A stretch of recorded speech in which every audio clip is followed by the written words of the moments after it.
Good morning, Dave. All right, I figured what I'd do is I wanted to kind of just do a demonstration of the MCP that I showed you yesterday. Um, and then, of course, like if you want to put up my picture or whatever, like you could just maybe you could just go to my current website. Um, and so that's where they can find this MCP, that kind of thing. Um, but if you remember what the MCP is trying to do is it's trying to provide people who are trying to build multi-agent systems with an analysis of their current code base and what the best practices are to date um, of how of the features for the architecture and features for that multi-agent system that they're trying to develop. So you can kind of think of it as an architect for that multi-agent system.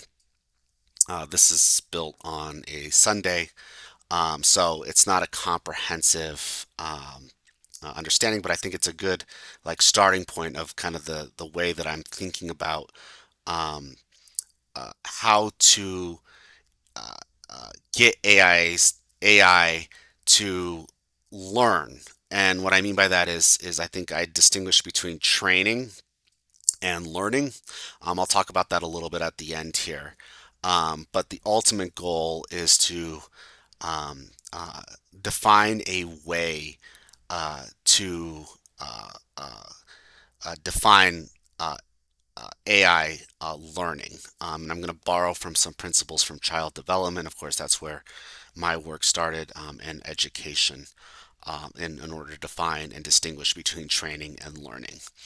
Um, So that's at the meta level. Let me just kind of give you an example of this MCP in action. So of course, um, OpenAI is really interested in promoting some education around and use cases of how you could implement a multi-agentic system. Um, the public ones that I'm available aren't biostat specific, so they tend to be within the business sector. So here's an example of a multi-agent system that OpenAI has published just to kind of help software engineers wrap their minds around this. So it's a financial research agent example. Um, and so basically what it has is it has this planner agent and what it's going to do is then it's going to call a search agent, and that search agent is going to dispense a bunch of different sub agents in order to collect the information, and then it's going to all come back to a writing agent, which puts it all together and creates a summary and markdown file. Um, so this was developed last year, it looks like, this architecture. Lots has been learned within the last year. So let's see what this book, if you were to take the author and ask him to analyze this architecture, what he would say. And so that's kind of what my agent is designed to do. So what I'm going to say is I want to demonstrate this ICP, this iConsult MCP agent to my boss, um, analyze the code base from OpenAI's financial research agent using the iConsults. Oops, using the iConsults. Why is it not doing that? Consults consult tool. Here is the code base. Okay. Provide recommendations to improve the architecture.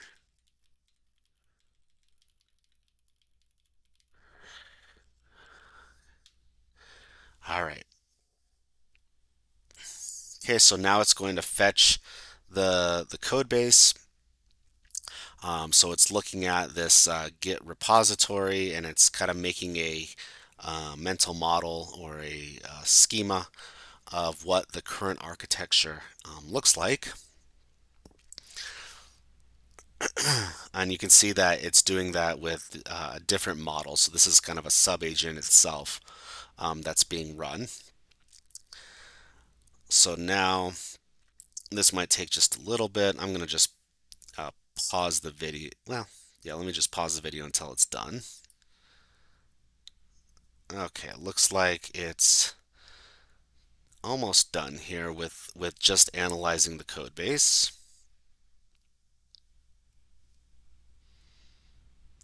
Yep, might have been a little bit early. All right, so now um, it's got the code base um, understood.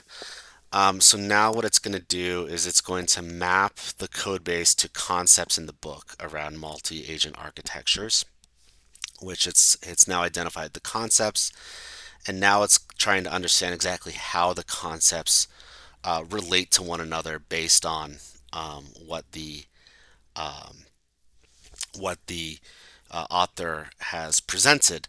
You can see that it's doing this itself through a multi-agent system. So each of these uh, tools are being dispensed by its own agent and coming back together. And now that it has an understanding of the concepts, it can ask really intelligent questions about the architecture, about what should be done, of the actual book itself, to retrieve direct passages from the book.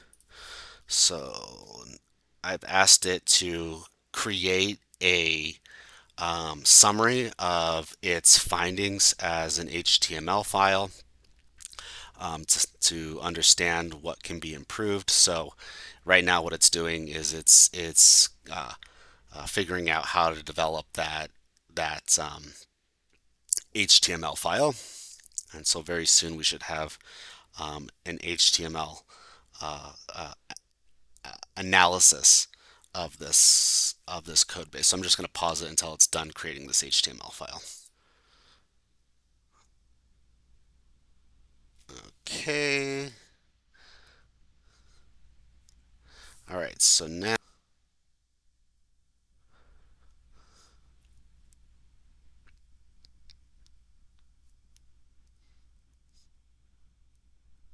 I'm going to pause it. You can see I'm getting rate limited a bit. That's what that red means. So I'm going to pause it until Anthropic decides that I can use its server again. Oh, okay, here we go. So now it's developed that HTML file. Let's go ahead and get this thing loaded up. All right, so here it is. It's the OpenAI Financial Assistant Agent. And so there's a few things. So what it has here is what the architecture looks out currently. So this got this planning agent, and then it fans out a few searches, and then it has a writing agent, and then it's going to kind of put it all together through these different agents that ultimately get verified, and an output financial analysis is being developed. Um, the issues that it's identifying is that there's no error recovery, um, there's no feedback loop, so flag issues, but the pipeline just terminates and never loops back to the writer for corrections. No capability isolation, all agents share the same level of trust, and no search quality control, search quality gate. And so now it's going to define a slightly different agent. So you can see architecture here. So let me show you. So again, we have the fan out, but it's going to have this like shared epistemic memory. You could think of this as like a knowledge dump for the different agents to um, make sure that they're all on the same page essentially before while learning things and before writing. And so it's going to provide all these recommendations in order to do that. It's going to provide, how you could go about developing that. And what I think is really cool is each of these are going to be backed by a specific page number or a chapter, so that the software engineer can learn more about it themselves. So they have something to reference. It's not just simply vibe coding. So that is kind of the MCP in a nutshell. Let me kind of tell you the heart of it real quick.